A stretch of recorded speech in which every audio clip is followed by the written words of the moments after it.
So this is the new Tamron 28-75 F2.8 G2, and it's been completely optimized for Sony's latest cameras like the a7 IV. It's also completely new optical formula, so better sharpness, better detail, and that's gonna be key because the resolution on these cameras, it just keeps getting more impressive, plus a brand new linear VXD focus motor.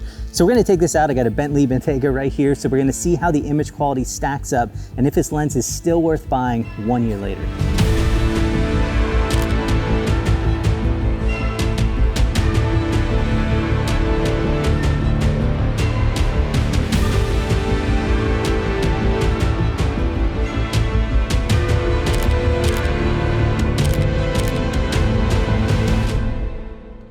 So it might seem a little perplexing to put that much value on a lens, but remember when the first version of this came out, Sony was really just starting to go mainstream with their full frame mirrorless cameras like the a7 III, and so having a compact, small, lightweight lens that still had that f2.8 aperture that was less than half the price of Sony's f2.8 zoom made a massive difference. I recommended this lens so much, it was absolutely crazy. So when the new G2 version came out, I had to pre-order it immediately, plus the Tamron 35-150, which if you haven't seen that lens yet, definitely go check that out.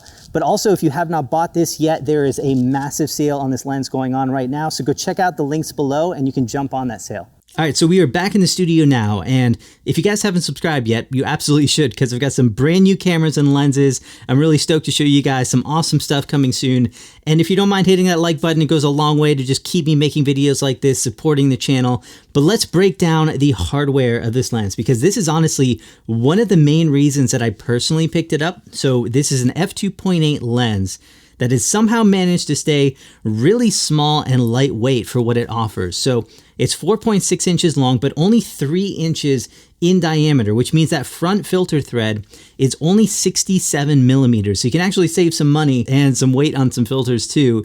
It does actually have moisture resistance, and not just like at the mount, it's actually all over the entire zoom and focus rings as well. So the build quality, actually impressively good. And I mean, I'm pretty sure most of this is actually plastic, but it really feels amazing. It doesn't scratch easily, and this might sound kind of superficial, but it looks really nice. It's like this black piano finish, a little bit glossy, and I've just been blown away with how rugged this lens has been for a lens in this price range. You can also tell that they've improved the smoothness of both the zoom ring and especially this focus ring. So the weight on this comes in at just about 1.2 pounds, so still super lightweight, and honestly it's one of the main reasons I originally purchased it, because it handles so well on a gimbal. Even with a full frame camera like the Sony a7 IV, I can use it on the smaller DJI RS3, which is my favorite gimbal, and it has absolutely no issues. There's also a USB-C port on the side, which I was kind of surprised is completely open, but it is weather sealed, and you can plug this into your computer and pull up Tamron's lens utility software.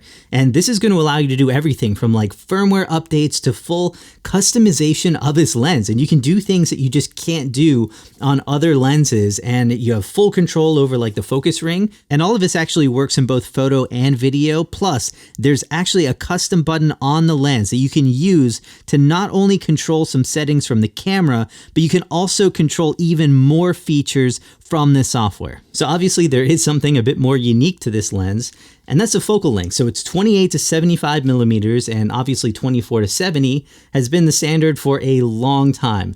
So at 28 millimeters, you do lose a little bit of that wide angle. And for me, that's a little bit of a negative because I prefer to lose it on the longer end than that wider end. However, this is probably what's allowing Tamron to make this lens so small in diameter. And if you think about it, you already have a wide angle lens that covers the wide angle, whether you're using Tamron's 17-28 or just a normal 16-35. So you already probably have that wide angle 24 millimeters covered with some other lens. Now the autofocus system on this lens is a really big upgrade from before, and one of the best third-party lenses that you can get. So the entire autofocus system now dropped the stepper motor and goes with this VXD linear motor, and it's actually about 2 times faster than it was in the previous generation of this. Plus, it's actually really impressive with close focusing, so you get 0.37 times macro magnification. Now that is going to be at the wide end at 28 millimeters. If you go up to 75 millimeters, it does drop to 0.25 times magnification. Now the first version of this lens came out in 2018, the beginning of 2018, and it actually had really impressive autofocus performance. I remember it being like literally one of my favorite third-party lenses when it came out. And this new version just steps things up even more and puts it a little bit more in line with these higher end lenses with that linear focus motor. Now I did quite a few tests with this lens and really I couldn't get it to fail on me when it came to autofocus performance. So even when shooting with the Sony A1 with my son running towards me, maybe a few random frames were a little bit soft, but I would say every shot at this set to the highest frame rate that it could shoot at was usable, and over 90% were absolutely spot on perfect. But let's break down the image quality because we did get a brand new optical formula for this lens, and I'm guessing you'll be a bit surprised when you find out which area of this lens has actually improved the most. So the sharpness on this, it's a very sharp lens, even wide open. I had no problems pushing this to 100%, and not even on the A7 IV, I'm talking the 50 megapixel Sony A1, and it still looks amazing. I'd say the corners on this might get a little bit soft, but definitely not an issue. And if you're shooting at f2.8 and care about the corner sharpness, you probably don't have the right settings dialed in anyway. But if you are anywhere close to the center from 28 millimeters all the way to 75 millimeters, sharpness is really impressive. But here's what shines the most on this lens. It's bokeh. And to the point where I actually compared this to the brand new Sony 24-70 GM2, which costs $2,300.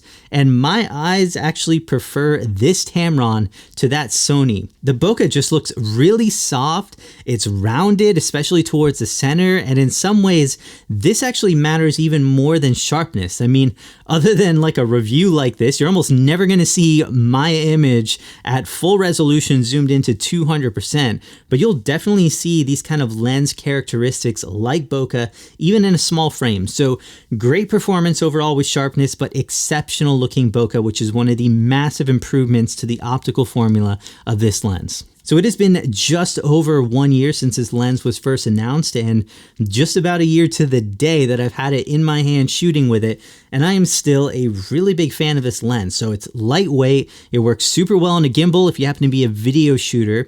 The upgraded focus system is amazing, great hardware, the image quality is solid, plus it's only $8.99, and check the video description because I did just post a sale on this lens. And as a bonus, you have this USB port with full customization. This lens can be firmware upgraded as new cameras come out for full support, which is actually a very big deal because if you are using a non-Sony third-party lens, it's pretty important that it can receive firmware updates to support any new features or new cameras that come out. But definitely hit me up with any questions you guys have. I'm also posting like everything that I'm up to over on IG, so hit me up there. Leave me a comment right now with the next camera or lens you guys want to see a video on, and I'll make it happen. Hope you guys are doing amazing. I'll see you soon in a new video.